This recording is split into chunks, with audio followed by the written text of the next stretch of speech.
All right, welcome back to From 8 Arbitration, Emergency Edition. We're going to talk a little bit about the Nolan decision. I've got James Henry. He's going to come on. We talked for about an hour, but I wanted to just cover a few things before I get to James Henry. I'm going to be calling for Renfroe's job. I'm going to ask that Renfroe resign immediately, but no later than 60 days. I'm going to ask that Renfroe resign. And you'll probably hear more about this Saturday. I know the CLC is going to have a Zoom, and James Henry and I talk about that. But enough is enough with this clown. Enough is enough with Renfroe, the harm that he's done to us. And you can very easily bring a charge of dereliction of duty. You can very easily bring a charge against him for that. Because this motherfucker has done nothing but fuck us over since he's been in office. It can be very easily proven. Now, the executive council is not going to do anything with this motherfucker, but for general purpose, this motherfucker needs to be told to go, to resign immediately. You cannot withstand that shit that just happened to us. Here's the story. Here's the story with this motherfucker, right? And this is why I'm going to ask that he resign immediately, but no later than 60 days. And then we'll bring a charge against his ass if he doesn't, probably for dereliction of duty and have a no confidence vote against this sorry motherfucker. But you'll have the executive council. They're still kissing this motherfucker's ass, so it probably won't go anywhere, but we'll address it in 2026 in LA anyway. And if people don't like that, they can kiss my fucking ass if they say, man, that's just another fuck you on this here. This motherfucker has done too much damage to my people to let this motherfucker sit in that office any longer. He shouldn't sit one more second in his chair in his office. This motherfucker should pack the fuck up and be gone. He should hold his head in shame and get the fuck out. Everything that he's done has hurt the city letter carrier. His incompetence has destroyed the city letter carrier. We are hurting now more than ever, and it's solely because of him. His inability to fight for us, even though he wears that stupid fucking shirt saying fight like hell, his inability to fight for the city letter carrier has completely fucked us over. February 22nd of 2023 started our negotiation process. That's February 22nd of 2023. They have 90 days to negotiate. There's a 90-day negotiation period. Now, when you go in there, you know what you want. You're not still figuring shit out. You have your plan when you go in. So you've got 90 days. That's 3 months to sit down with management and negotiate. You should be able to tell at the end of 90 days if you are going to come to an agreement. You've got 60 days of mediation. That's 150 days that you have with management to work out a collective bargaining agreement, right? 611 days later, we get this decision. 611 days later, we get this decision. Now, you had the TA come out. And here's the dereliction of duty. Not just that this motherfucker's incompetent. That has nothing to do with it, really. He's a lying motherfucker. That has everything to do with it. If you're incompetent and you seek guidance, you seek help, that's one thing. This is the lyingest motherfucker I've ever seen. And he's intelligent. And so that tells you that he thinks we're fools. And he's narcissistic. And he thinks that he can tell us whatever in the fuck he wants to tell us. But you have 611 days of what? Of him fucking lying. That's what you have. It can be very easily proven that he lied to the members this entire time. What he's done is he has squandered an opportunity to put on a full arbitration with witnesses, right? With testimony, with figures, with numbers, with data. He has squandered that opportunity because he has done what he's done. He's lied to us, knowing well in advance that he's going to produce this bullshit TA to us. He has squandered 600 days that we could have used for a full arbitration. And he's done it by lying to the members. That alone should get him a charge of dereliction of duty. You've told us that it was going to be historic, and so therefore you kept that carrot in front of us as you're walking down the street. You kept leading the carriers along with this, it's going to be historic. Then he comes out and says, I never said that. Then you have this, it's going to be an all-career workforce or a non-starter. That's another lie that he told the members. Then he says if you're going to have a contingent of CCAs, they're going to start out with a substantial raise. That's another lie that he told the members, just to keep this can kicking down the road. That's all that was. All that was to enable him to kick this can down the road. Both parties knew what they were doing. There's not a doubt in my mind. Both parties knew what they were doing. They're both very smart individuals. But they get the TA voted down. I assure you, they did not see that coming. I assure you that because they thought that they had waited us out. They thought that they had waited us out long enough, starved us out. We were going to accept that funky ass TA, and we kicked that motherfucker to death. We curb stomped that son of a bitch. So now they're in a predicament. How are we going to get this TA accepted anyway? Because trust me, a narcissistic motherfucker like that's in cahoots with management. There's no other way you can say it. He's in cahoots with management. How are they going to get this TA passed anyway? Because there's some kind of agreement. Something's going on between those two parties. Something's happening between those two parties. What are you going to do? How are you going to get this TA passed anyway after this beating it took? You do an expedited arbitration. Why? Because you've got no briefs, so you can't tell what's going on. There's no record of what's going on. You took a newspaper article and you fear-mongered based off of that, and so you got the executive council to agree, hey, we need to go and get this thing over with. You tell the executive council that they'll be able to sit in there with you and take part and watch and see. And they didn't know one thing that happened in there. They didn't spend 1 second in that room with you. Y'all do a stipulated award. That way both parties got exactly what they sat 611 days in these secret negotiations to come out with. The reason you know it's a stipulated award, and James Henry and I talk about this, is that on page 3, this is what Nolan says. The mediation sessions took place in Washington, D.C. on March 17th and 18th. So you have 2 days of negotiations. That's what this says. The mediation sessions took place in Washington, D.C. on March 17th and 18th. So you have both parties sitting in there talking with the arbitrator about what they want. The 17th and 18th. The decision was written by the 21st. So that's 3 days. You've written a 20-page decision in 3 days. Let me ask you something. What did he look at? What numbers did he look at? What testimony did he look at? What figures did he look at to come up with a 20-page decision in 3 days? I have no idea. That's how you know it's a stipulated award. If you look on page 20 of the decision, this is what he states. Under 3, other provisions. Except as otherwise indicated herein, all contractual modifications in the TA shall be included in the new contract. All contractual modifications in the TA shall be included in the new contract. There's only one problem. Neither party talked about any of the contractual issues in their position. Not once. Not one time did they talk about contractual modifications. He tells you in here what they looked at, what their positions were. Not one time does any of them say anything about contractual modifications. How would he know about that? Unless it was a stipulated award. Unless they went in there and said, hey, this is what we want you to award us. Here's our position.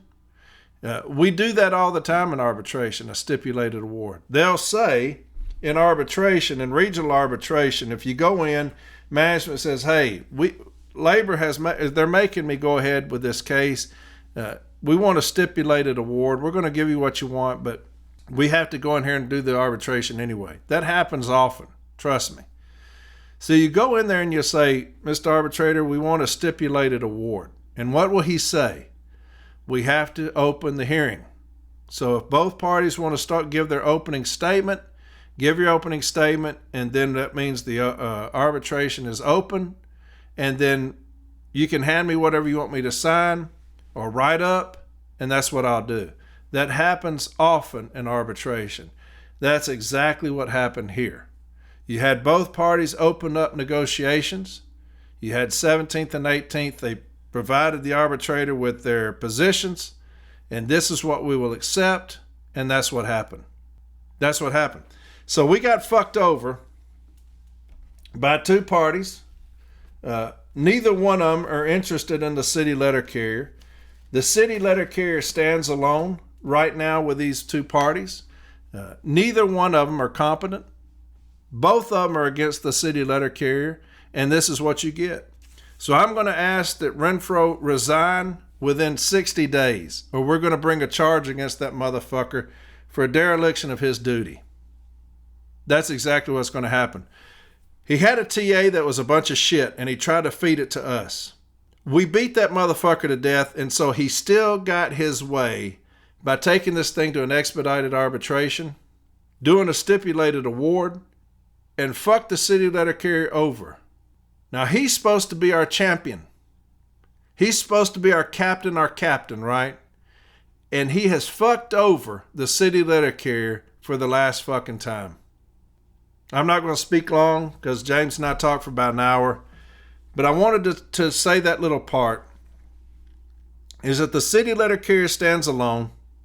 We have incompetence on both sides. This entire process has been incompetence. It's been one lie after another, after another, after another. And this motherfucker was out there on Sunday talking about fight like hell, and he already knew that the arbitrator's award was out. He already knew that the arbitrator's decision was out. And he's out there hobnobbing around with the city letter carriers, talking about fight like hell, and already knew that he had fucked us over. Think about that. This motherfucker already knew that he had fucked us over with this expedited arbitration, with this stipulated award. He already knew that he had fucked us over, yet he's going to have the fucking gall to come out there with these fight like hell shirts on, telling the carriers they need to fight like hell when he had sold us the fuck out. We'll talk more about this on the podcast I'm going to be on Wednesday. John messaged me today and said we'll probably talk about this. So we'll get more in depth. We'll get more in depth on that on Wednesday. All right. But kind of just wanted to give my opinion. It's a stipulated award based off of the TA getting voted down. He was going to have his way. The city letter carrier was not going to tell him what he's going to do. It's his very first TA. So that was pride to him. It's prideful. He got his way anyway. The city letter carrier suffered again because of his negligence and his incompetence. And here we are. Here we fucking are. I love the city letter carrier with all my heart, and I hate seeing on social media the people hurting like they are, because they are. They're hurting like hell. On every one of my sites I get on, man, and they're hurting like hell. They're mad as fuck, and I don't blame them. I know everybody said I was going to get on here and go crazy and cuss and everything, but there's really nothing to say. We knew it was coming. It's not a case of I told you so, because everybody was saying it. Everybody was saying we're going to get fucked over.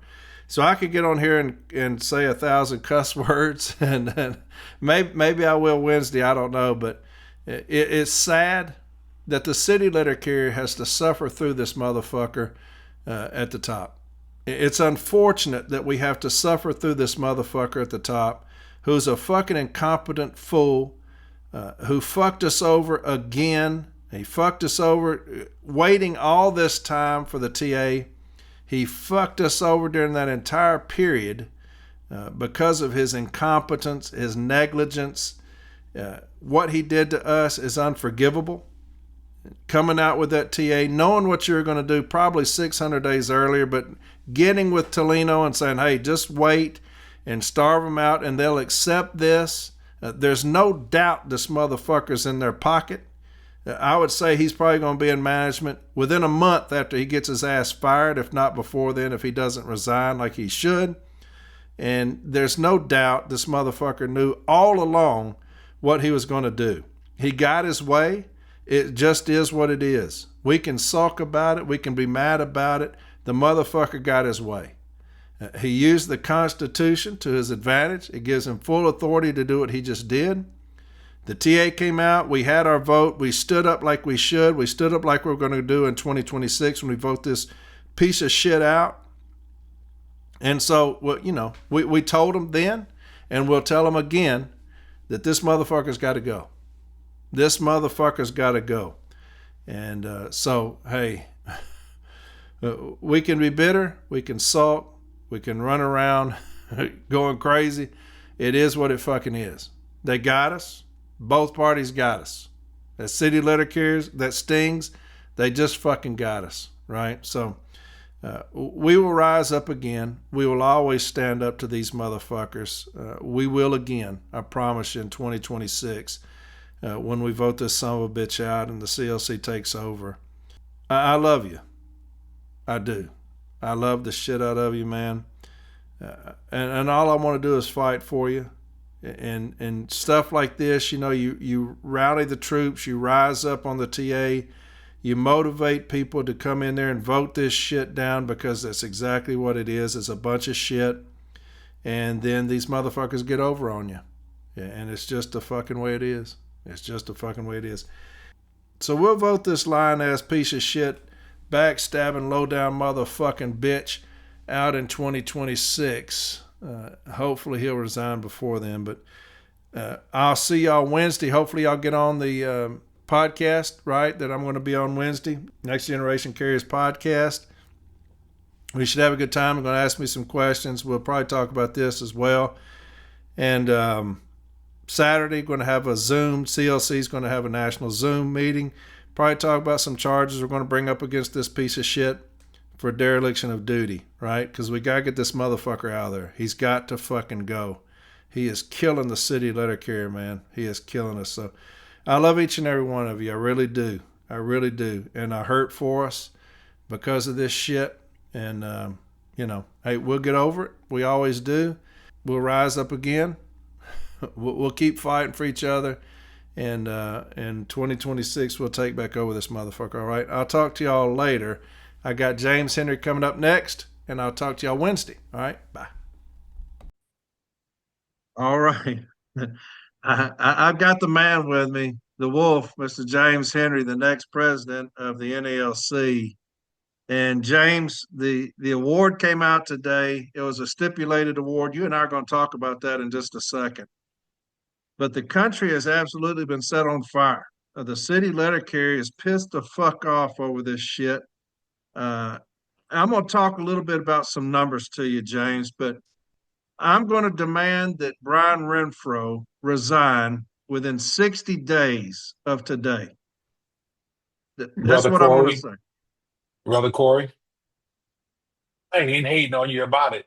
I think he should resign too. Anyone that does not adhere to the will of the membership and we're responsible for representing their interests, in my view, is not worthy of leading this organization. So, absolutely, it is something that I do not say lightly, but some things are just what they are. When you have responsibility, you have an obligation to live up to that responsibility. And you hear me often talk about my faith as a Christian. The Bible says, to whom much is given, much is required. And in this instance, what was required of our president was to accept what they said. The membership provided the NLC marching orders that proposed tentative agreement was not sufficient in many ways. It doesn't matter whether or not we agreed with the what we do know is that overwhelmingly the membership at 71% said no go. We'll take our chances in arbitration. And so, brother, listen to me. I want you to understand that tonight I'm going to talk to you in the manner of I'm taking off my tie, I'm taking off my title, I'm talking to you as a letter carrier because that's exactly what we all are, and we cannot forget where we come from. I'm talking to you as a letter carrier tonight, and I can tell you that if, in fact, I was still wearing my blues every day, but I bleed blue, I can tell you that much. If I was wearing my uniform still today, every day, I would look at the internet and I would look in the mirror and say, am I seeing what I'm seeing? Am I hearing what I'm hearing? It is a sad day when seemingly we've lost our way and forget where we come from. Yes, yes. That's exactly what it is, James. We have forgotten where we came from. You're talking about back with Vince Brado. That's where we came from. That's who set us on the course we're in. We have forgotten about that. So I'm going to ask right now, I'm going to demand that that motherfucker resign within 60 days of today. And if he does not, we'll address that probably. We're going to have a national Zoom. The CLC is going to have a national Zoom Saturday, right? Yes, we are. And more details will be to follow. So we encourage everyone to get on our social media sites and our websites, and you'll get details at a later date. So check it on a daily basis. And those that have not joined as of yet, any and all letter carriers so they can participate, ask them to go ahead and join. Like and follow our social media pages, go on our website and endorse. But one of the things that I need for this to be said is that this is not a situation of because you're going left, I'm going to automatically go right. You've heard me often say in very recent podcasts, not necessarily on your medium, but I've said there are times where there is righteous indignation. When you have justification, justified reasons to be upset about something. And people like to often think that because you are upset, that somehow what you hear in our realm that is being political. It's nothing political about this here. And that is borne out by the fact that you had 71% of the letter carriers turn down that proposed tentative agreement. And what we have here is just a tentative agreement with a little actual icing on the top of it. But it is still the same cake, brother.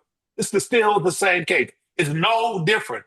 And the fact of the matter is that we, in a leadership position, every one of us, whether or not you're at the local level, at the national level, have an affirmative obligation to listen to your membership and to take in what they say. And when we get clear marching orders like we did, we don't have the option of turning our back on them. We don't have the option of giving the middle finger to what we've been mandated to do.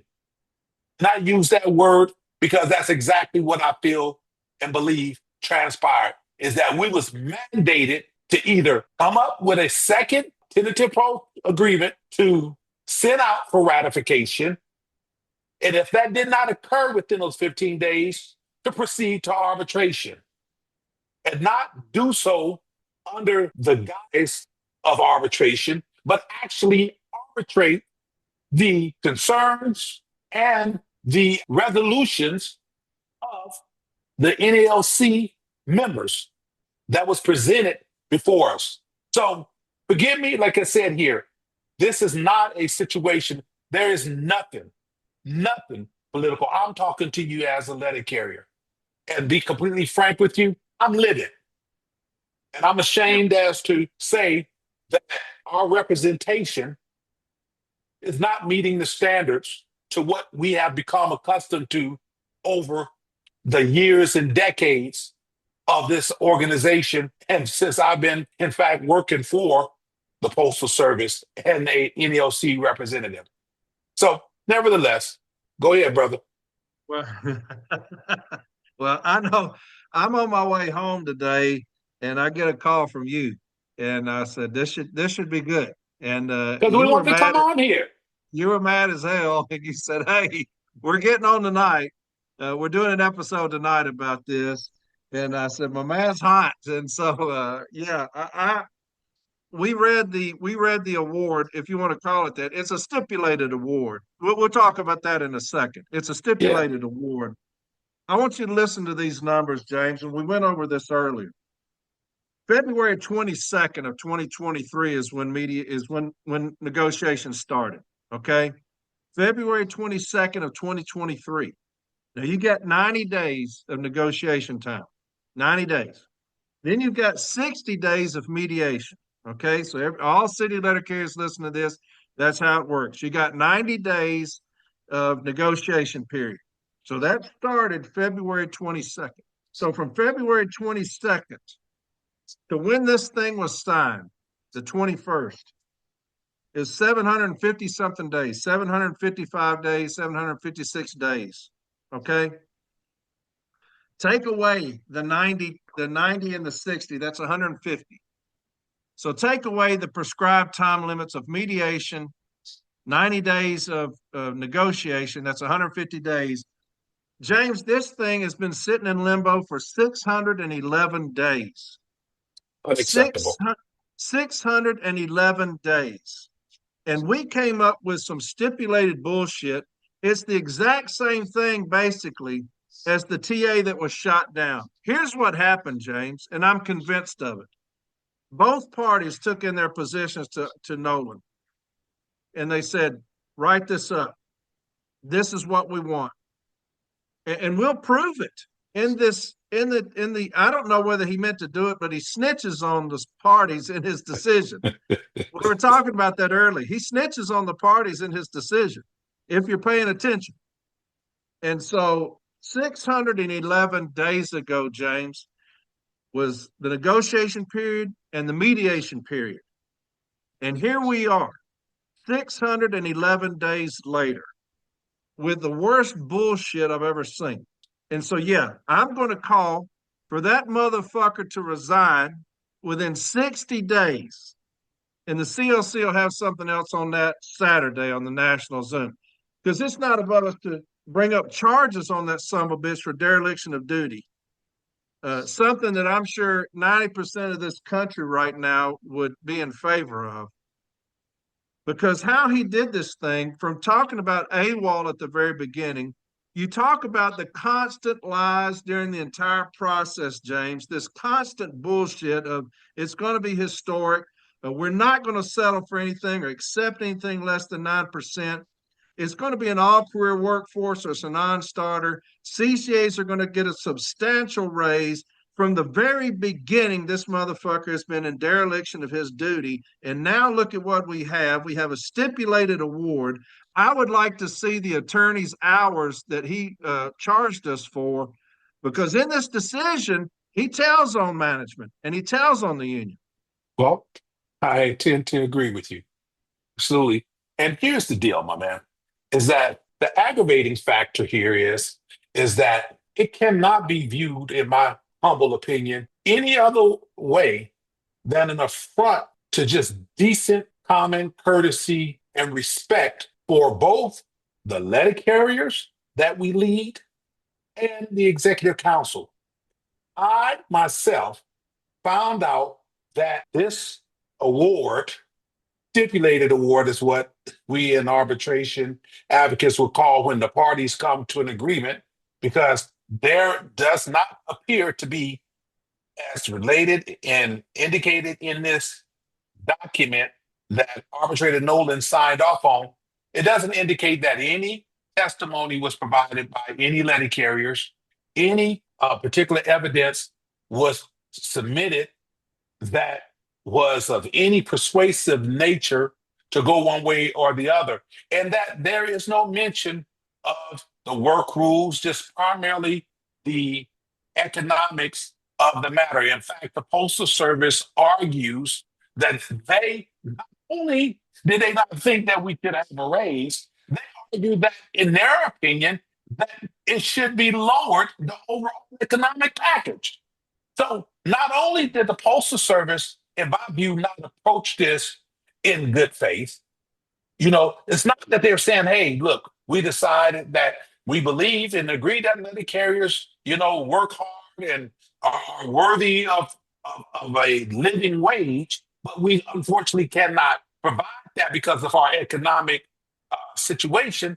No, they said that they believe there should be restraint in increasing wages and that the letter carriers' wages, overall economic package that is, should be lowered. And we should have, in my view, again, we weren't in there, but there should have been some tangible response to the Postal Service that, hold up, that is disrespectful to our letter carrier craft and the work that they do and the level of dedication and devotion that has been demonstrated time and time and time again. You heard me say that about the level of dedication and devotion of letter carrier. But moreover, the executive council was not as a body. There may have been, I'm sure there may have been a person or two or few that may have gotten a peek behind the curtain.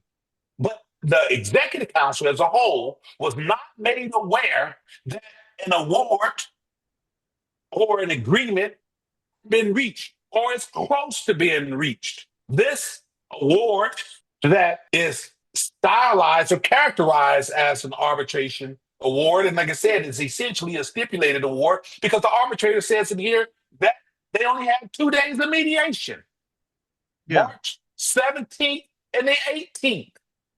In my view, that's not even a colorful appearance of trying to, quote unquote, fight like hell. That's what we've been hearing as it relates to all the stuff, not just the preservation of the Postal Service, but the preservation or the acquisition of the living wage for letter carriers. And you have 2 days of mediation. Essentially, what this amounts to, in my view, is a report that's dressed up, an arbitrator's report that's dressed up like an arbitration award. You can put lipsticks, a dress, and dentures on a pig is still a pig. And that's just the bottom line to it. And the reality of it is, like I said, we were not made aware. I see on the NLC website somewhere around 5, a little bit after 5 p.m. this afternoon, and we don't see an email come through from the president about the award, the announcement of the award, until after that, somewhere around 5:30 in the evening. Is when I noticed that an email that came, because I know for a fact that I saw the announcement of the award on the website before and any other, I guess, as a body, the NLC executive board was made aware. So there was no transparency there. And the other aggravating factor to this here is that the arbitrator signed this on March 21st, last Friday. Now, that would then want to believe, especially in the age of technology, that once this was signed or signed off by the arbitrator, I would venture to say that an electronic copy was forwarded to somebody within that 3-day period. I don't know that to be a fact because I wasn't involved. And I do know that the president said that to the executive council during arbitration that we were going to be allowed to be present. You had 2 days of mediation.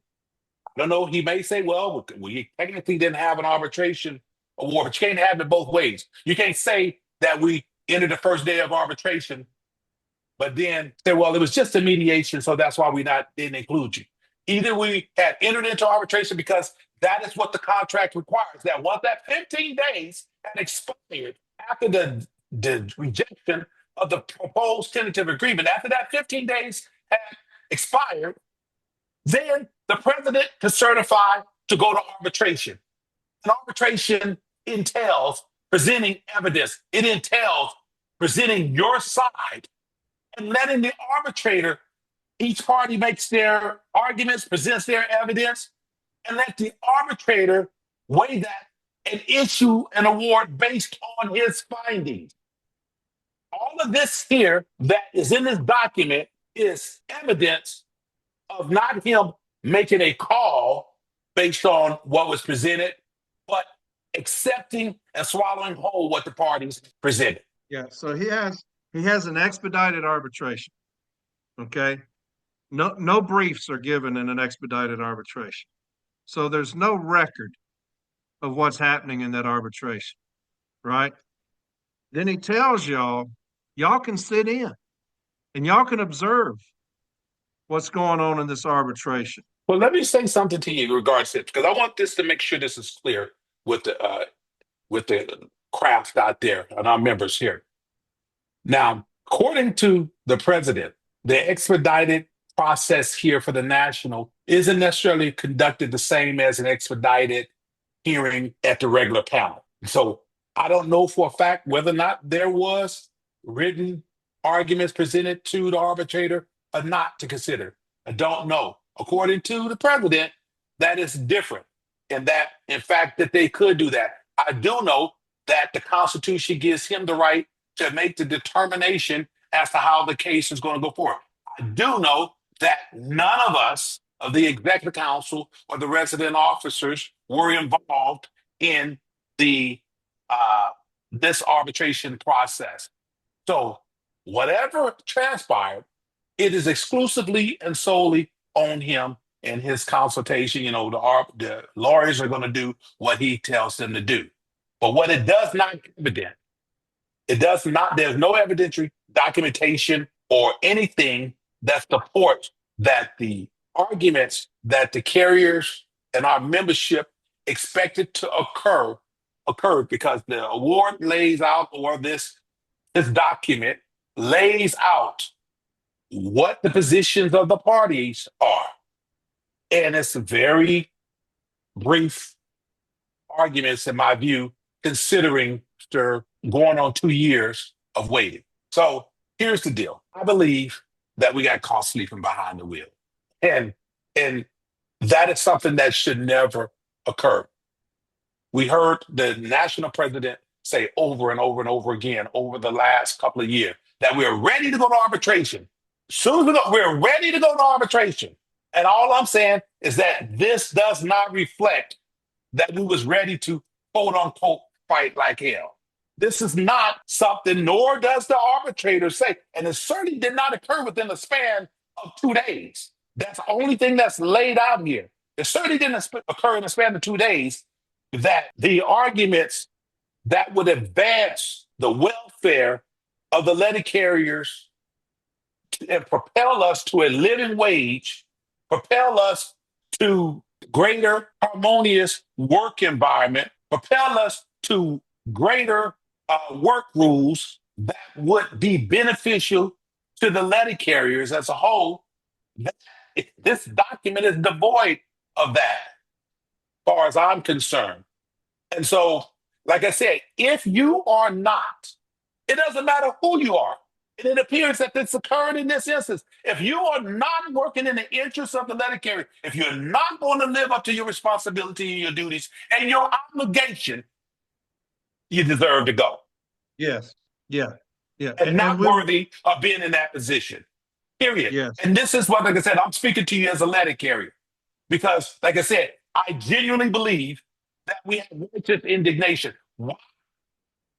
Not just in and of itself, the end result of, say, the economics in regards to the 1.3, 1.4, 1.5, and $1,000, the 50 cents increase on the CCAs and the additional 1% and all the other things and the eliminations of steps A and double A, all that stuff, not just in and of itself.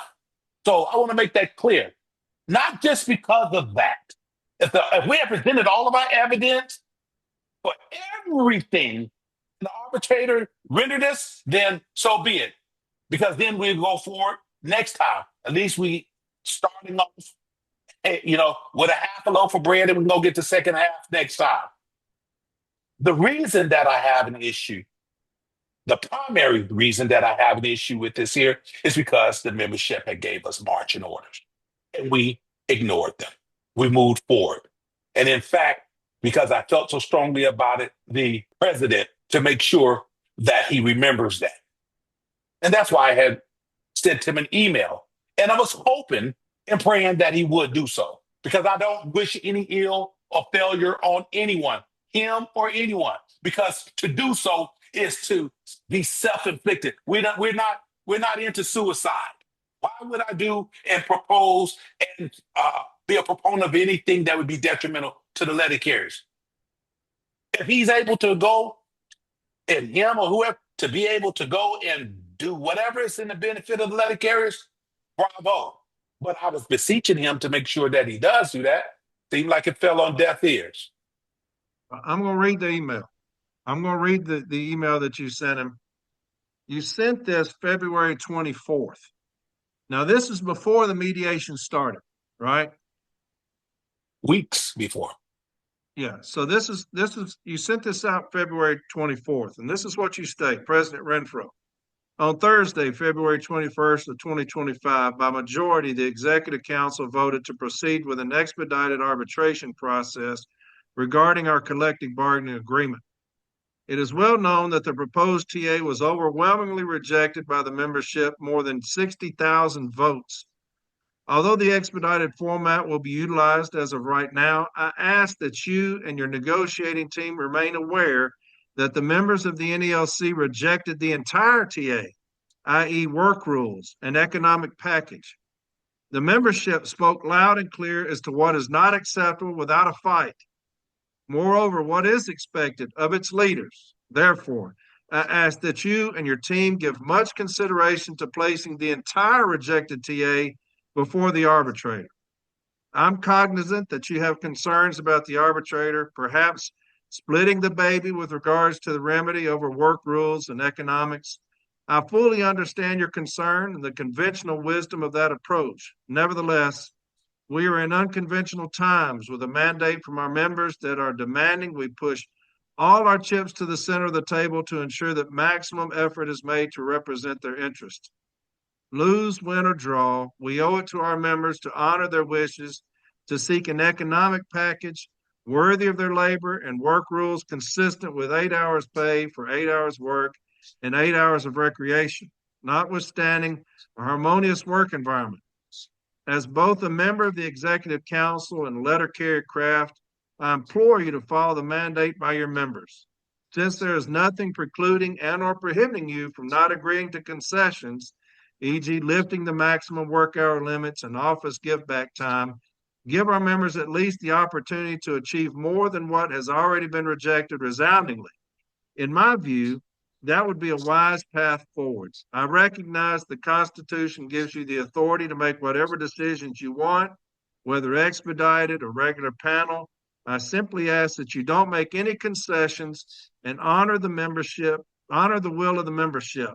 Thank you for your consideration, James Henry. So you sent that on the 24th of February. And this motherfucker didn't take any of that into consideration.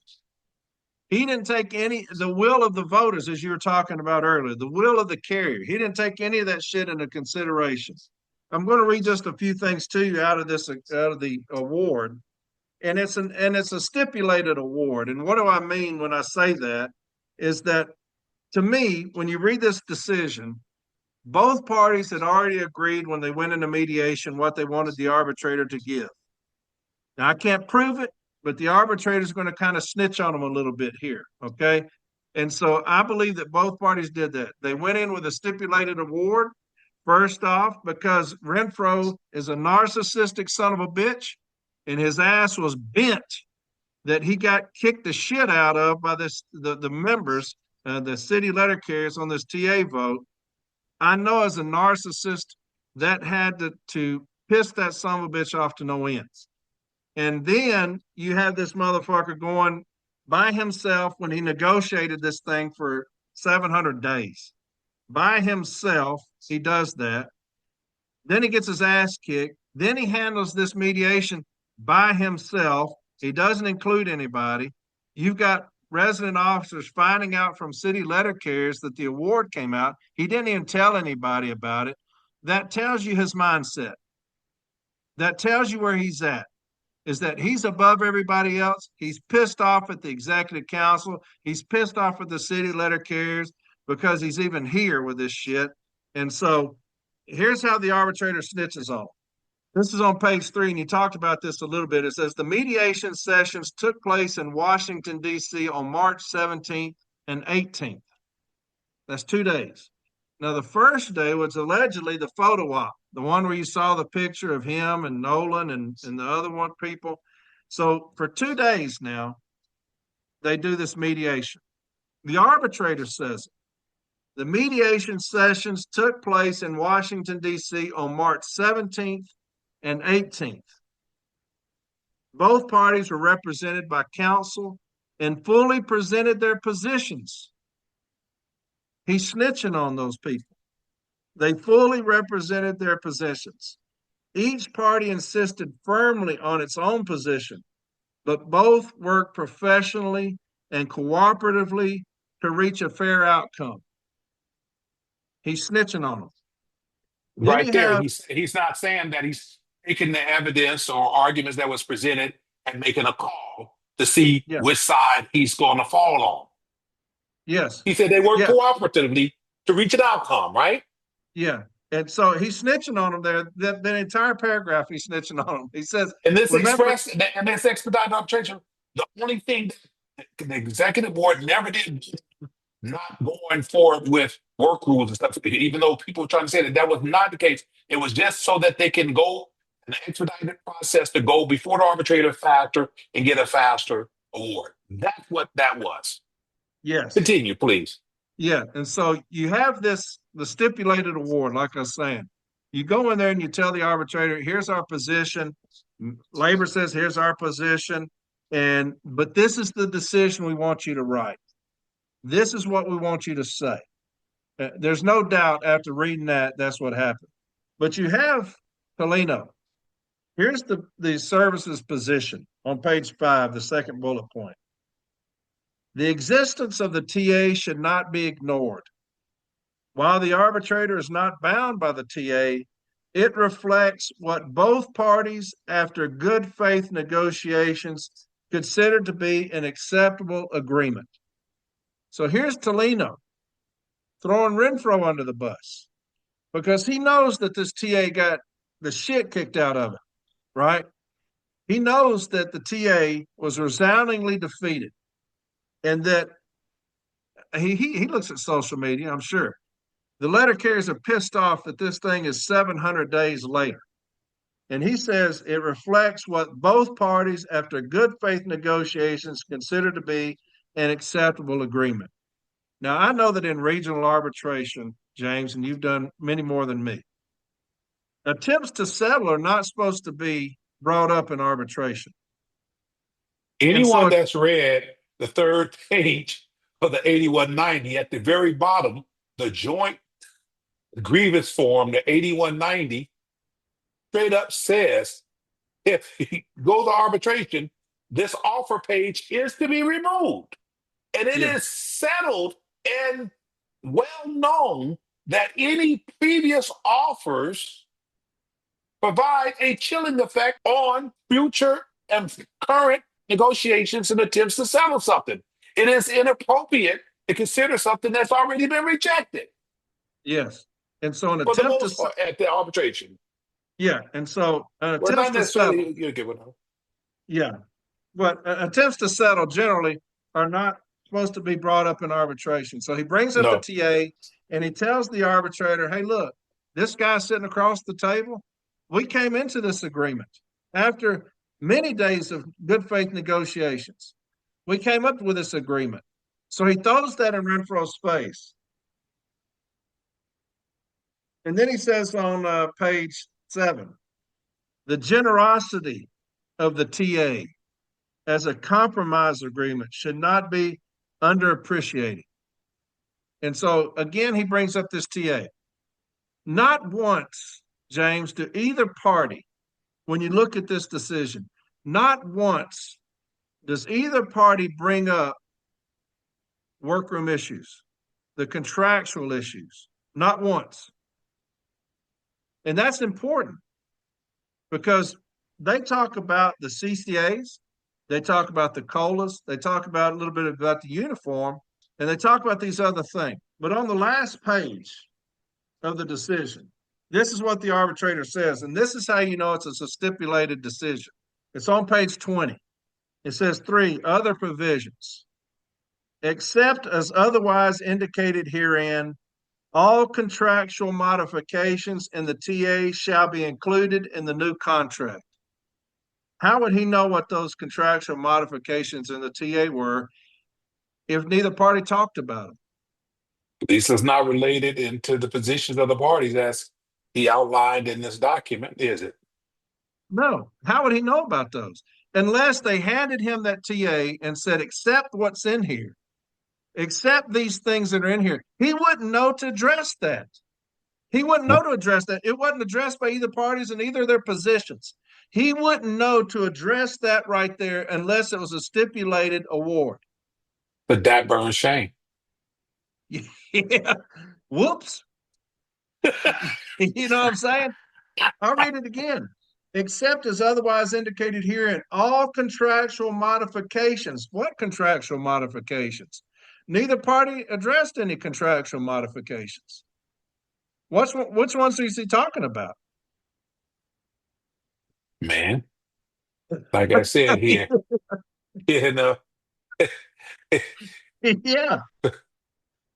we have we've entered into uh, uncharted waters, I believe.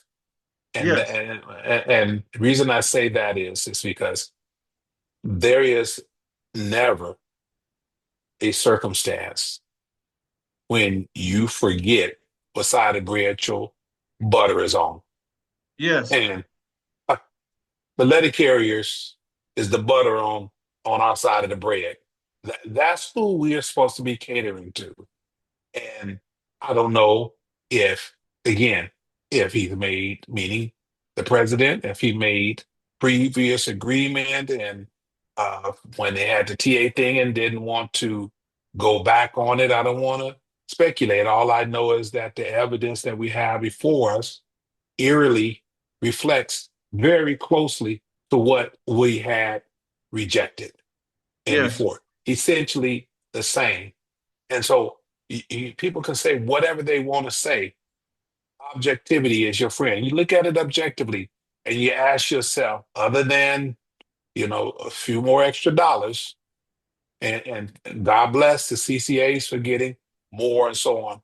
But the whole collective bargaining agreement is what was rejected. And Yes. this is what the membership was depending on us to address. I've often said two of the most pressing or prominent characteristics of any leader should be one, trustworthiness, and two, judgment.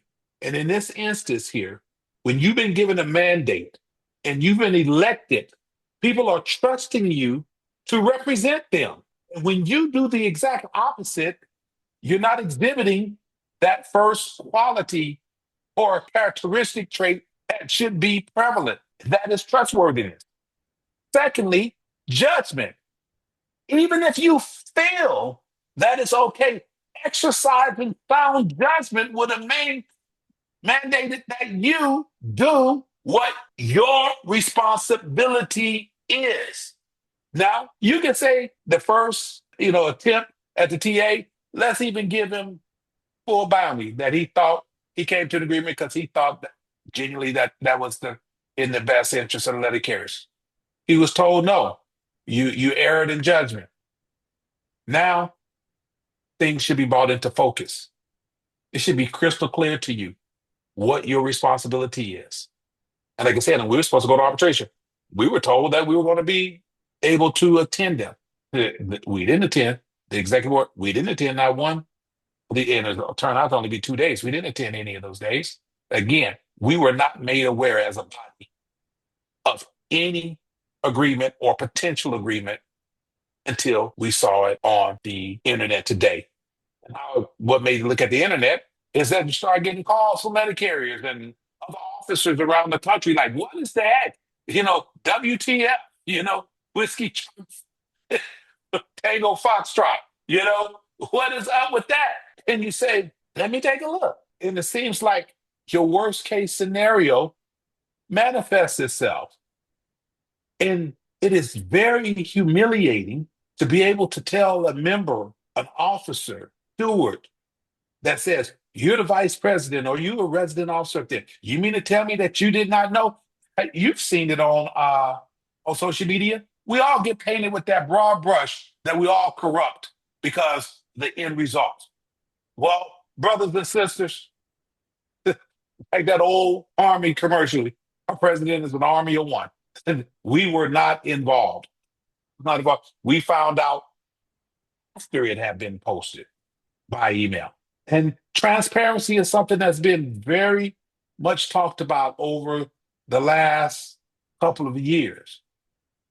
And usually that's not something that is of a real issue, but that occurs when trustworthiness is placed into question. So, what can I say other than I feel your pain? I'm there with you, you know, and this is about we. This ain't about me. This is about we. Every single one of us have an obligation to do our job. Well, if you're a letter carrier on the floor, you have an obligation to go out there, deliver your mail faithfully. You're a representative, you have an obligation to duty of fair representation. And so when we fall short, then someone suffers. And unfortunately, what you often say, and I wholeheartedly concur with you, our beloved letter carriers are suffering, have suffered. I was talking to a young lady yesterday from Portland. She's a letter carrier. And she says she went out to the rallies that we had yesterday around the country. After she completed participating in the rally, she had to go work as a cashier at Kroger's because her current letter carrier salary does not provide sufficient income for her. Doesn't provide sufficient income for her. So she has to work two jobs. Now, you tell me whether or not you have the 1970 era or now, whether you're making $2 and some cents an hour then, or 20 some dollar, or $20 and something, or $19 or something, this period of time, when you adjust it for inflation, we're further behind than what some of them were then. When it comes down to it, letter carriers, their plight, their everyday situations of literally living paycheck to paycheck, even as much as some of them budget on a daily, weekly basis, living responsibly and still have to live modestly. And sometimes, in some instances, depending on what part of the country you're in, wonder where your next piece of bread is going to come from. This is where we should take up the matter. And this is where we should fight, fight, fight, fight. And push, come to shove, the arbitrator should have been the one to have rendered an award based on the positions that we presented, not based on a cooperative effort to come to an agreement as indicated in there. Time had passed unless they were giving us everything that we deserve. Everything that we deserve. This is, in my view, a circumvention of the tentative agreement process. You know, you go for it and you decide that you're going to negotiate something, and then the respect for even if the executive board has said, I disagree with you, even if the membership, you had an obligation, an affirmative obligation to present it to us to say yay or nay, even though the Constitution, as we're talking about fiduciary responsibilities, you know, your moral compass should kick in. It's only the right thing to do to present this to the board, to present this to the membership. And essentially what transpired, in my view, is a circumvention of the process. I stand firm on that. Well, he robbed us of 600 days to put on a full arbitration hearing with full evidence, testimony. I'm talking about getting on those books. You had DeJoy come out and snitch on his own people about where all this money's going. You know, the Postal Service talking about they're broke. Our president bought into that shit about they're broke. Came out with this TA. He robbed us of 600 days of putting on a full arbitration. And we ended up with a stipulated award that was basically them saying, hey, I know the TA got voted down. Here's the TA. We want that as your decision. That's basically what happened. The numbers changed just a little bit, but that's what happened. On page 7, this is Renfroe's argument. And this is how you know that that's true. How he went about, he's not a stupid son of a bitch. I mean, he's a smart kid. But he says this is the first bullet point on page 7 of the NELC argued the following points. The NELC's active membership overwhelmingly rejected the tentative agreement TA reached in late 2024, 71% to 29%. In a post-vote poll of active members by Hart Research, I'll read that again. In a post-vote poll of active members by Hart Research, 85% of no voters indicated that higher general wage increases than the 1.3% annual increases in the TA were needed. Improved uniform allowances were also supported by a supermajority of such voters. The members' concerns must be addressed in the arbitrator's award. Not everybody got those. They said they sent those little sampling things out, surveys out to people. And he Yeah, said that he I didn't get one. justified. I didn't get one. I know. I don't think anybody in my station got one. And so he says by sampling of those, this post-vote poll, he brings that up in arbitration to justify 85% of no voters indicated that the wage increases were the most important thing. I would beg to differ. I think people voted no on the whole damn thing. I don't think it was just the 1.3%. I think it was the fuck over on the changes in our work hours, the caps on the 12 and 60, the overtime things. He was talking about that the other day about, bringing mail back in 12 after 12 hours. All this bullshit we voted down. And then he justifies by saying he had a post-vote poll. Have you ever heard of a post-vote poll? No, and the reality of it is that the amount of individuals that did receive it, because there was a survey sent out because there were some individuals calling and inquiring about it, but it Yeah, did not go to every carrier. And then from what I could tell, it was not enough people to be representative of the craft, you yeah. know? And so how is it that you're going to take that and utilize that as any justification to do anything? And again, when I said that this was, it appears to have been a circumvention and orchestrated uh, efforts to achieve an end result that had already been determined because of those very things like that, what you're saying here. Once you start connecting the dots, you got to ask yourself, anyone, what, like I said, what would you have a post poll about? The only poll that was necessary to take into consideration was that 71% to 29%. That was Right. your poll. Yeah, That was your that, poll. that's the TA. That's the poll. That's the official poll. Yeah. So far as I'm concerned, you know, that poll that was sent out was worth WQRZ. What does WQRZ spell, Corey? Not shit. Absolutely. Yeah, yeah, yeah. Don't spell shit. And so that's what he. That's, that, I can live my life vicariously through you, brother. hey, brother, this whole thing has been a fucking train wreck, man. We are led by the dumbest motherfucker I've ever known. And he has fucked us over royally from the very beginning of this thing. He's in way over his fucking head. He's done all this by himself, and he's the only one to blame. He can cast blame on no one other than himself because he has handled it all by himself, all the way through this negotiation period that lasted 761 days, up until this stipulated award where he just said, "Hey, I know that they said they didn't want the TA, but I know better than the city letter carrier. I'm going to have a stipulated award where you're going to give them the TA and they're going to like it."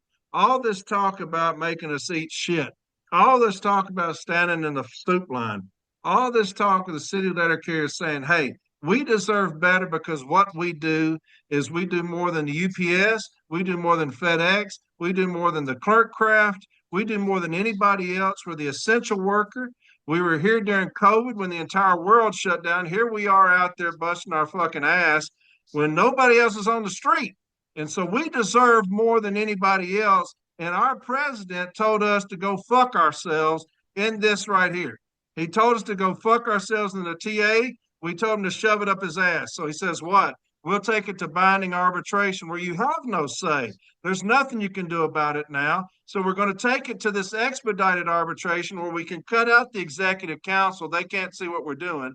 There is no brief, so you don't know what's being said in there.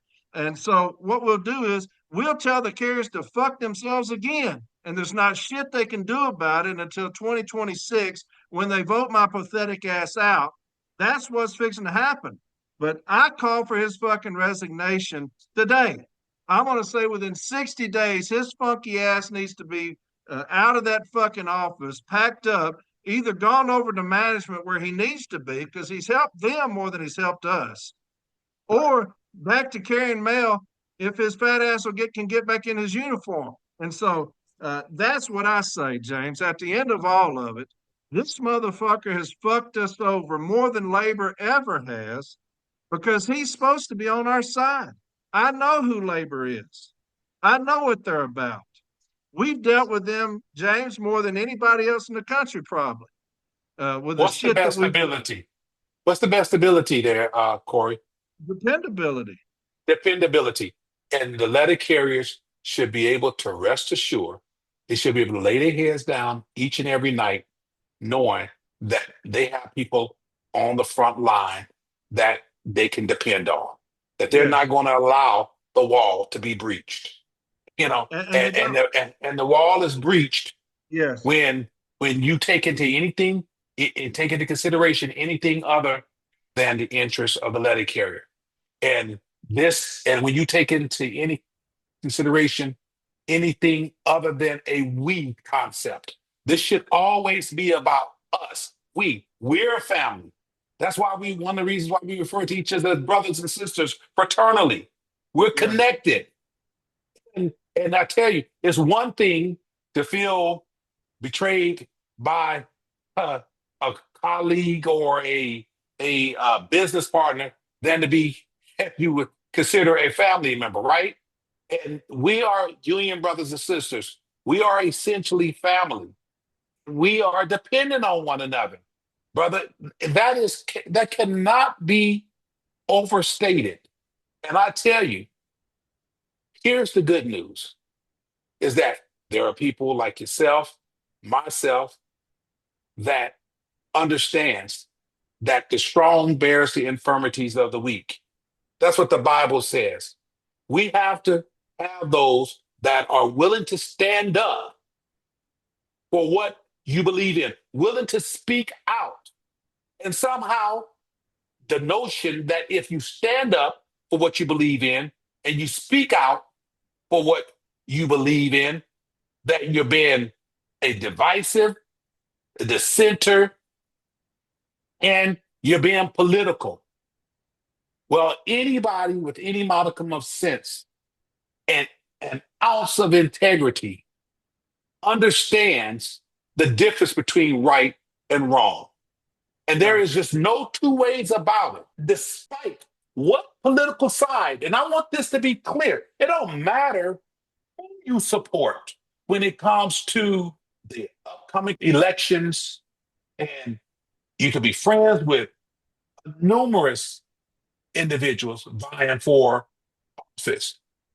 What everybody should be able to be on one accord is that once the membership speaks, that is the defining and determining factor. It doesn't matter if you don't like Corey, if you don't like James, if they are advancing what the membership has said.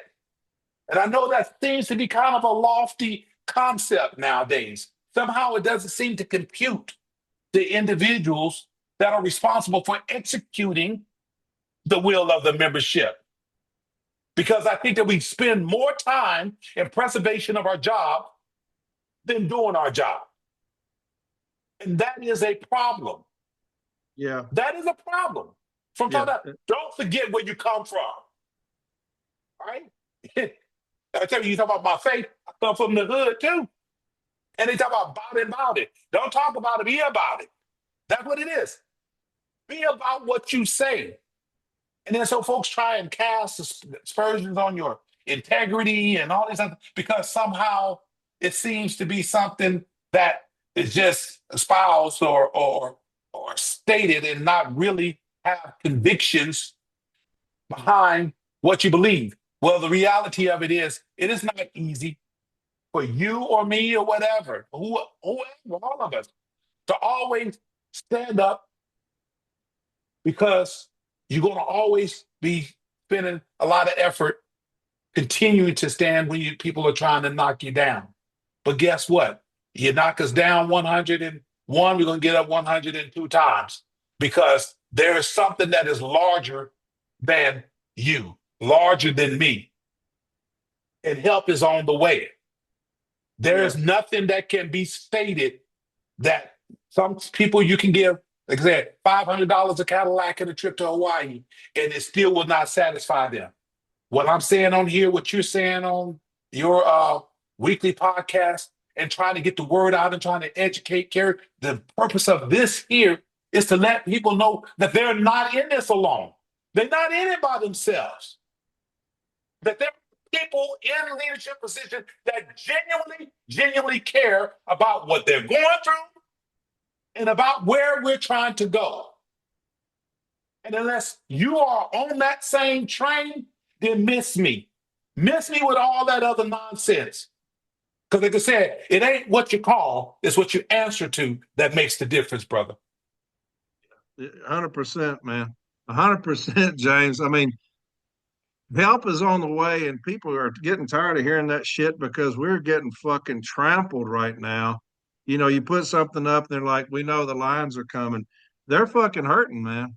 They are fucking hurting right now. And we've got a shit show for another year and a half. You got Renfroe, you got Barner. Both of those two motherfuckers are locked step with each other, fucking us over. The carriers have figured this motherfucker out, though. You know, when this TA, when he kept talking about it's going to be historic, when he kept talking about all this bullshit, the carriers are some smart individuals. They're saying, well, here comes 1.3%. Here comes one. And sure enough, 1.3%. Then it goes into this expedited arbitration where they're saying, please tell me this motherfucker ain't in there by himself. Please tell me he's got somebody in there with him. We are fixing to get fucked over, aren't we? That's common. Every day I was getting those texts. And here it is. Motherfucker fucked us over.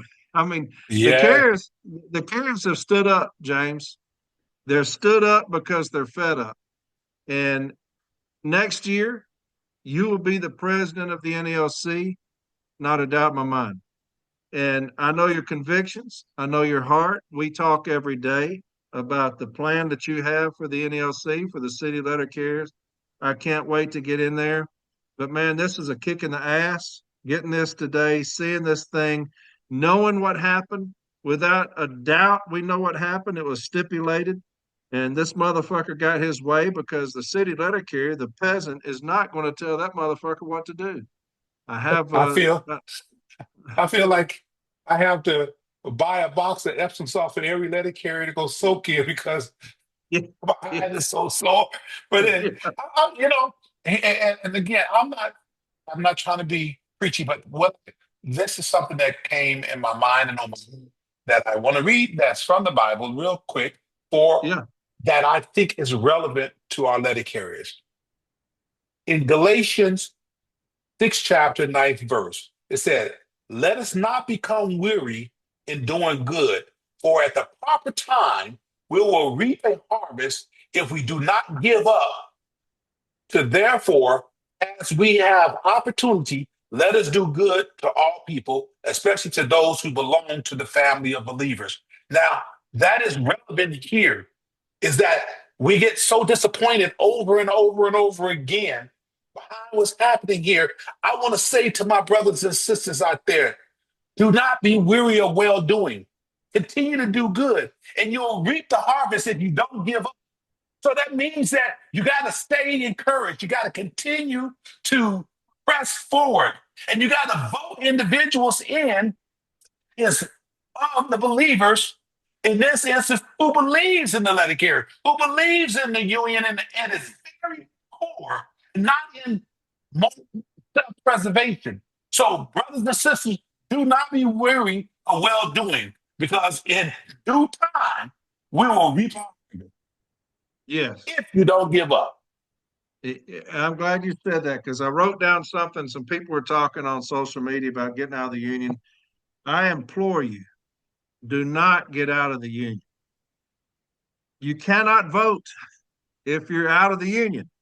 We Right. need we need every vote we can get coming next year. I think, James, I think you're going to win about like the TA. I think it's going to be that lopsided. I really do, just based off of things that I see. I think it'll be that lopsided, but you can't take anything for granted, and we won't. We're going to keep putting on more steam, but do not get out of the union. If you Do get out of not. the union, you can't vote. You You don't have know, a say.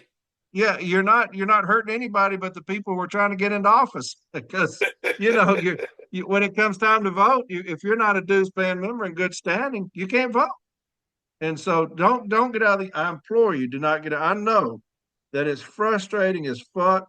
We've been kicked in the fucking ass for 761 straight days now, and this motherfucker got his way. He was going to make sure of it. Everything he did let us hear. It is 100% this motherfucker's fault. I see on social media people saying, well, it's generally the same, contract we always get.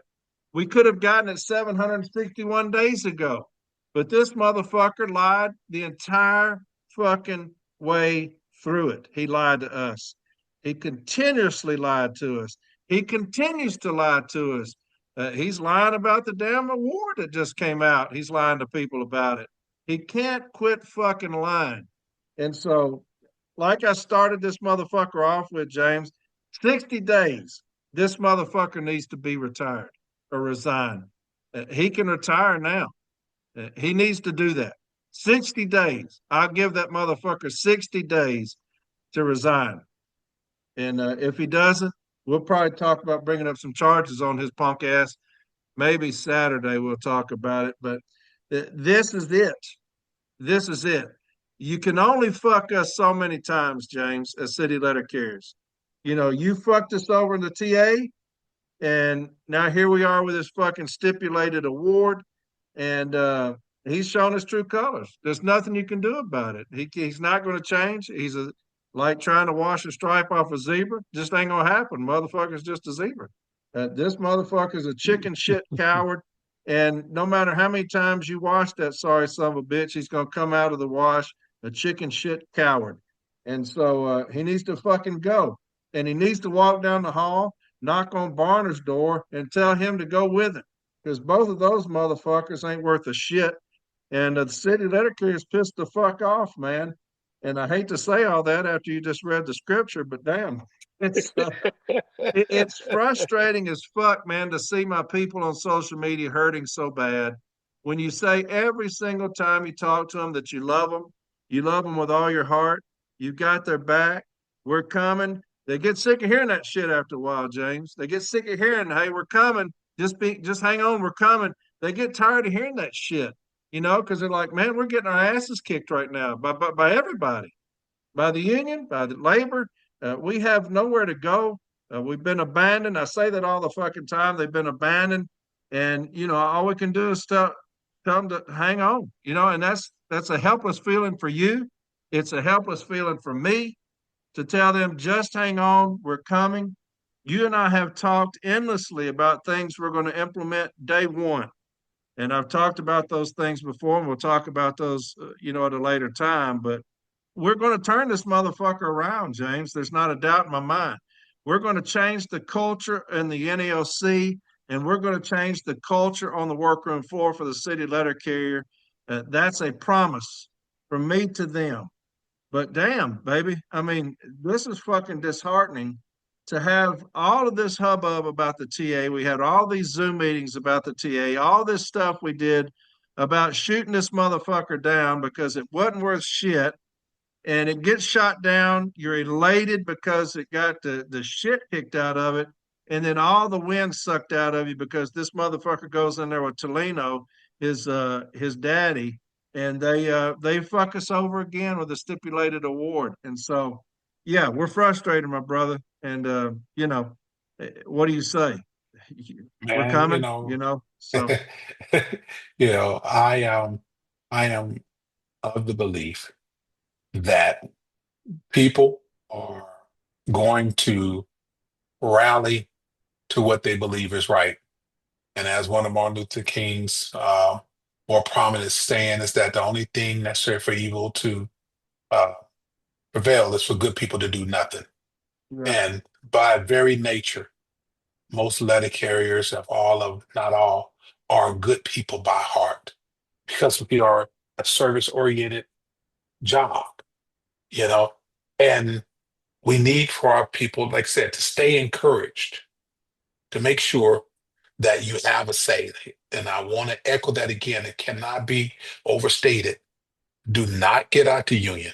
The whole purpose, well, one of the primary purposes to come on here this evening was not in and of itself to be negative towards anything, but to acknowledge the righteous indignation of the letter carriers out there, to acknowledge the fact that letter carriers are hurting, and to acknowledge and make them aware that you have people that care about you and that we feel your pain. We see you.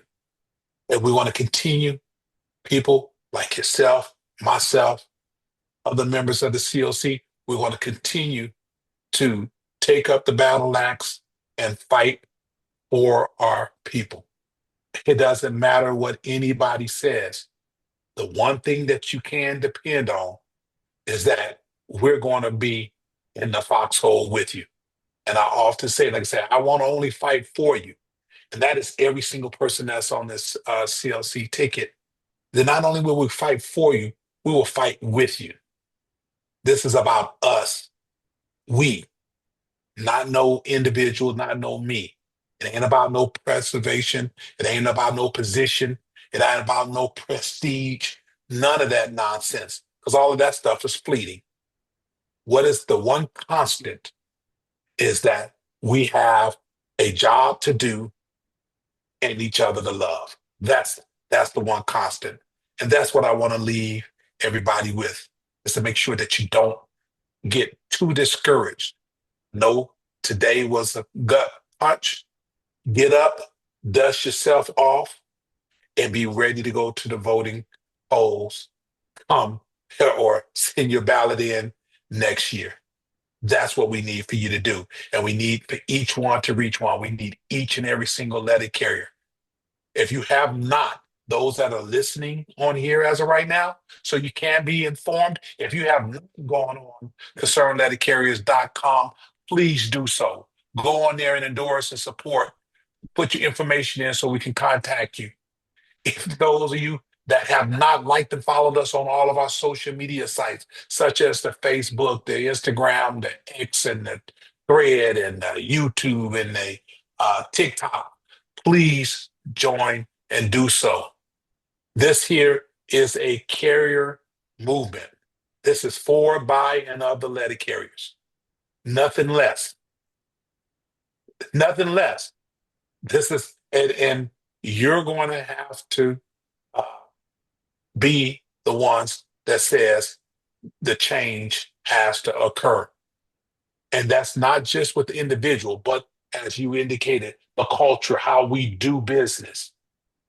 And there is nothing more important to me than at this particular point in time in making sure that we get this car back to the center of the road. But it is high time that we get back where respect is on our name. Yes. That's for sure. We need to Yes. get back. Well, when you say NLC, some respect on my name. Yes. Yeah. I've said it, James. We will be the alpha in the room again. We That's been a long time coming. We have lost our way, like you said. But yeah, they're going to put respect back on the NLC's name. We will be the alpha in the room again. Yeah, James, I've been doing this a long time, brother. You have too. I'm a heartless son of a bitch, man, when it comes to management. I'm a heartless son of a bitch. I hate them, and I want to do everything to fuck them over. And I've dealt with a lot of people, James, and I'll tell you this in front of the entire country. You're the baddest motherfucker I know, man. Just talking to you, you and I talking, game planning about what we're going to do. And that stuff will come out. Wednesday, I'm sure, when I'm on that podcast, Next Generation Carriers, a lot of that game plans will come out if they ask me questions about it. If they don't, it won't. But you're the baddest son of a bitch I know, James, and your record speaks for itself. And I'm honored to be running with you, my brother. And it's just when you called today, I've not heard you that mad before, so I was like, "Damn, Yeah. Jake's ready to fight a son of a bitch." I mean, because you didn't ask. Hey, what's the possibility of doing an episode tonight? I answered the phone. I said, "What's up, James? Hey, on tonight we're doing an episode. We're gonna do." And I was like, "Okay, I'm ready to kick somebody in the ass."